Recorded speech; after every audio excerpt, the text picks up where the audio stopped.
مرحبا أعزائي المشاهدين، إن شاء الله اليوم راح أقدم لكم كيفية عمل صاج الدجاج، وهو طريقة سهلة جدا. هاي على طريقتي. طبعا عندنا صدور الدجاج مقطعة إلى شرائح أو مكعبات حسب الرغبة، وعندنا بصلة ونص، تقريبا هون 3 صدور الدجاج 3 انصاصة، وهون عندنا بصلة ونص هم مقطعة إلى جوانح عفوا. إذا تحبين تقطعين الدجاج إلى مكعبات فلازم يكون البصل همين مكعبات حتى يستوون وتلف بالخبزة تجي بشكل حلو. وعندنا هون فلفل حلو، أنا استخدمته الأنواع، إذا أنت عندكي فلفل حار كيفكي أو فلفل أخضر أو نوعية واحدة حسب الرغبة. وعندنا رشة فلفل أسود، وهنا عندنا البهارات. عندنا نص ملعقة، أنا استخدمت هالملعقة، نص ملعقة بهار مشكل، معلقة كاملة كزبرة مطحونة، نص ملعقة كبابة اللي هي الفلفل الحلو، وعندنا نص ملعقة بابريكا الحلوة إذا تحبيها حارة، هذا شيء عادي يعني يصير، كل شيء يصير. وعندنا مكعب مرقة ماجي دجاج، أو إذا تحبين مال اللحم أو إذا تحبين مال الخضروات. ملعقة كاملة شبنت مجفف أو فريش يكون حسب الرغبة. وطبعا معانا خبز التورتيلا، أنا أستخدم هذا النوع. وهسه راح ننتقل إلى الطباخ نشوف شلون الطريقة. وهسه انتقلنا إلى الطباخ، ومعانا نص كوب زيت. من أسوي صدور الدجاج أخلي شوية زيت كثير، لأن صدوره شوية ناشفة، خلي البصل.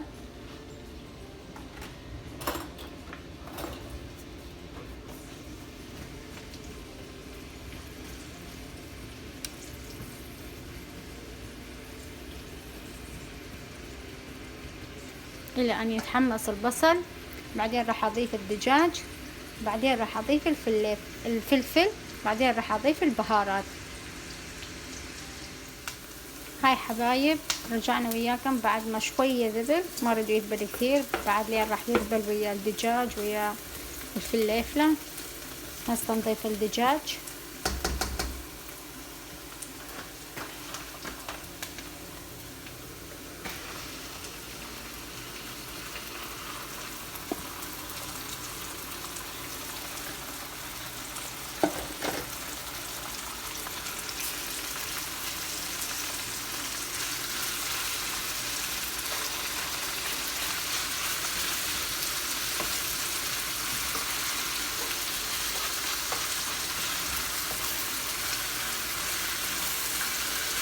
خلي تكون النار شوية عالية حتى الدجاج لا ينزل ماي، نريد يبقى محتفظ بالماي حتى لا يصير جاف كثير.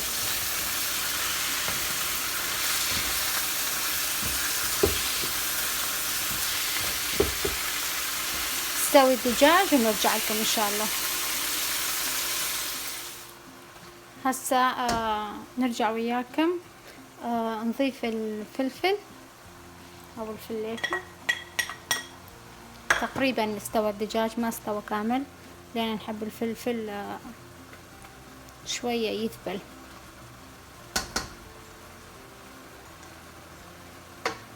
نعوفهم على النار تقريبا 5 دقائق، ونرجع نضيف البهارات مالتنا او التوابل. ونسيت اقول لكم ملح من حسب الرغبه.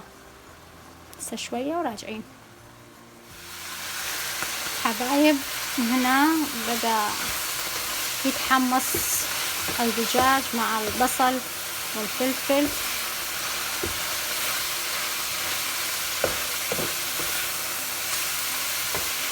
اعذرون الصوت كلش قوي. هسه شوية انصت شوية نضيف التوابل مالتنا. هذا مرق الدجاج،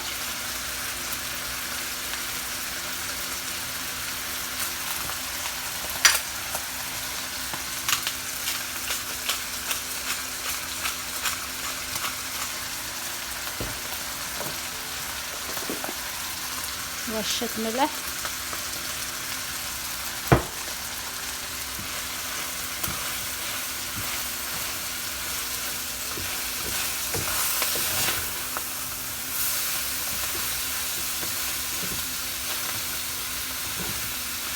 إذا تحبون تخلون من البهارات شي راجع لكم، أو الزيتون.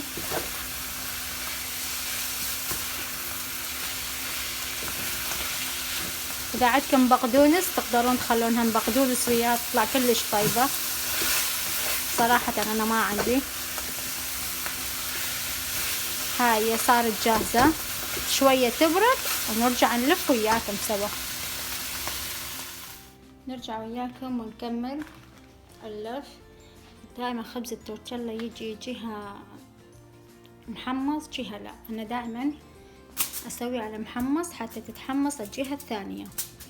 إن شاء الله إذا يعجبكم الفيديو لايك شير سبسكرايب، حتى أسوي بعد فيديوهات. وهذا فيديو محضرة ثاني واحد حتى أسوي لكم طرش الموصل الحمراء والصفراء إن شاء الله ترجيعكم طبعا.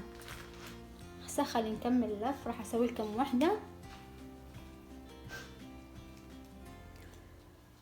إذا شفتم الخبزة كبيرة تقدرون تشترون أكو أنواع أصغر، أو تقسموها بالنص وتسوون.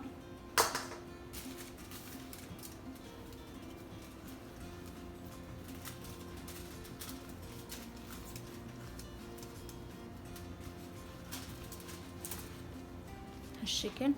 وعلى درجة حرارة الفرن دائما أنا دائما يعلق الفوق واحد والجوا واحد.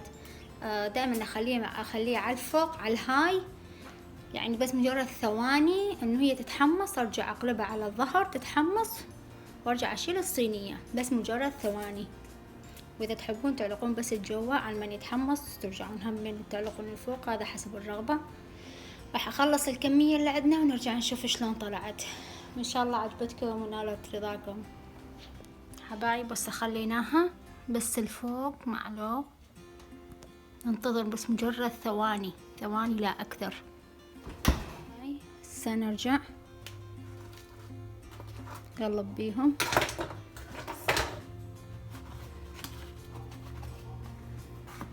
ونرجعهم ثواني بعد.